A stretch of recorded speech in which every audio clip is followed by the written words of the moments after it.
Wow, just look at Dodo. ദേ നിങ്ങളിത് കണ്ടോ നമ്മുടെ ഡോഡോയെ? വിഷമാവസ്ഥയിലൊരു കൂട്ടുകാരൻ കരുതലോടെ കൊടുത്ത ഒരു ആലിംഗനം അതവനെ എങ്ങനെ സ്പർശിച്ചു എന്ന് നോക്കൂ. ഇപ്പോൾ ഡോഡോ അതവൻ്റെ ഒരു ദൗത്യമായി ഏറ്റെടുത്തു.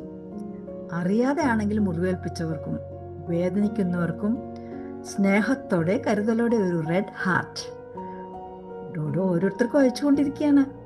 Dodo is healing everyone, not only whom he hurts, but anyone who is hurt. He is asking all of us to send a red heart hug to heal all of them. So you are going to join Dodo? Dodo നിങ്ങളെ ഒരു 7 days hug with red heart ചലഞ്ചിന് ക്ഷണിക്കുന്നു. അപ്പോൾ തുടങ്ങുകയല്ലേ? എല്ലാവരും ചേരില്ലേ? From today, let us send red heart hugs to everyone who needs it.